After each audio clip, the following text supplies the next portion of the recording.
അധികാര പദവികൾ നിരവധിയായിരുന്നുവെങ്കിലും ക്രിസ്തുമതം പ്രചരിപ്പിക്കുന്നതിനും ദൈവാലയങ്ങൾ പുനരുദ്ധരിക്കുവാനും ആശ്രമങ്ങൾ സ്ഥാപിക്കുവാനുമായി തന്നെ തന്നെ സമർപ്പിച്ച ഒരു രാജാവായിരുന്നു ഹെൻറി രണ്ടാമൻ. തൻ്റെ ജീവിതാവസാനം വരെ ഒരു മഹാനായ വിശുദ്ധനു വേണ്ട നന്മകൾ അദ്ദേഹം കാത്തുസൂക്ഷിച്ചു.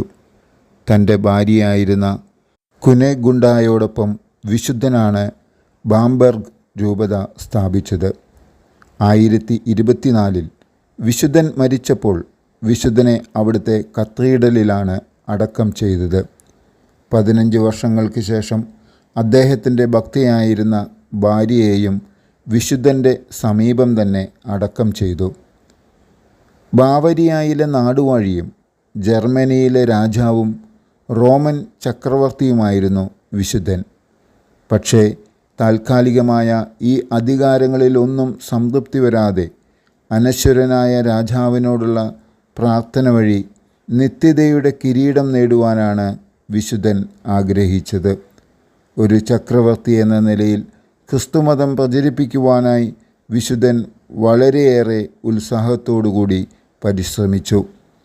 അവിശ്വാസികളാൽ നശിപ്പിക്കപ്പെട്ട പല മഹാദേവാലയങ്ങളും വിശുദ്ധൻ പുനരുദ്ധരിക്കുകയും അവർക്ക് വേണ്ട സാമ്പത്തിക സഹായങ്ങളും ആവശ്യമായ ഭൂമിയും നൽകുകയും ചെയ്തു.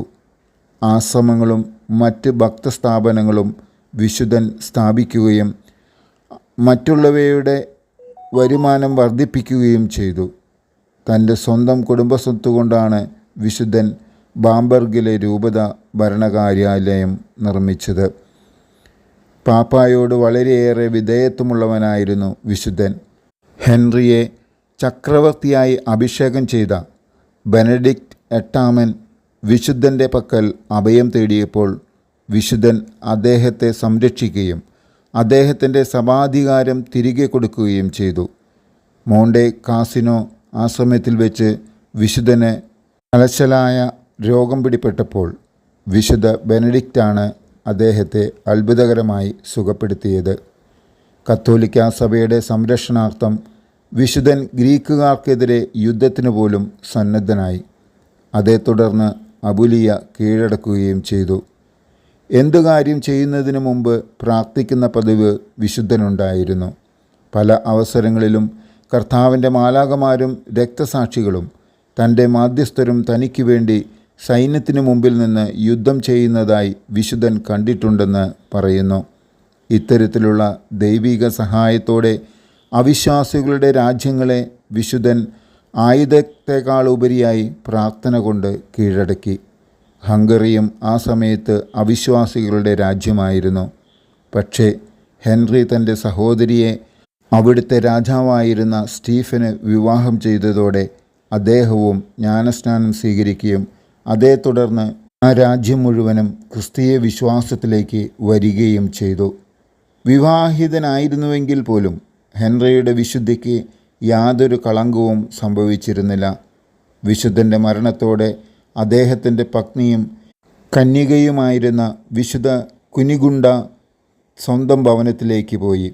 തൻ്റെ സാമ്രാജ്യത്തിൻ്റെ നേട്ടത്തിനും മഹത്വത്തിനും വേണ്ട എല്ലാ കാര്യങ്ങളും വളരെയേറെ ദീർഘവീക്ഷണത്തോടു കൂടി തന്നെ വിശുദ്ധൻ ചെയ്തു. ഗൗൾ, ഇറ്റലി, ജർമ്മനി തുടങ്ങിയ സ്ഥലങ്ങളിലെല്ലാം ക്രിസ്തുമതത്തോടുള്ള തൻ്റെ ഉദാരതയുടെ അടയാളങ്ങൾ അവശേഷിപ്പിക്കുകയും ചെയ്തു. അദ്ദേഹത്തിൻ്റെ വീരോചിതമായ നന്മയുടെ പരിമളം പരക്കെ പ്രചരിച്ചു. തൻ്റെ രാജകീയ പദവിയേക്കാൾ കൂടുതലായി തൻ്റെ വിശുദ്ധിയിലാണ് ഹെൻറി അറിയപ്പെടുന്നത്. അവസാനം വിശുദ്ധൻ്റെ പ്രവർത്തനങ്ങളുടെ പ്രതിഫലമായി സ്വർഗീയ രാജ്യമാകുന്ന സമ്മാനം നൽകുന്നതിനായി ദൈവം വിശുദ്ധനെ തിരികെ വിളിച്ചു. 1024 വിശുദ്ധൻ മരണപ്പെട്ടത്. ബാംബർഗിലെ പീറ്റർ ആൻഡ് പോൾ ദൈവാലയത്തിലാണ് വിശുദ്ധനെ അടക്കം ചെയ്തിരിക്കുന്നത്. ദൈവം തൻ്റെ ദാസനായ ഹെൻറിയെ നിരവധി അത്ഭുതങ്ങളാൽ മഹത്വപ്പെടുത്തി. അദ്ദേഹത്തിൻ്റെ ശവകുടീരത്തിൽ നിരവധി അത്ഭുത പ്രവർത്തനങ്ങൾ സംഭവിച്ചു. ഈ അത്ഭുതങ്ങളെല്ലാം തന്നെ പിൽക്കാലത്ത് തെളിയിക്കപ്പെടുകയും സാക്ഷ്യപ്പെടുത്തുകയും ചെയ്തിട്ടുണ്ട്. ഇയൂജിനയൂസ് മൂന്നാമനാണ് ഹെൻറി രണ്ടാമൻ്റെ നാമം വിശുദ്ധരുടെ നാമാവലിയിൽ ചേർത്തത്.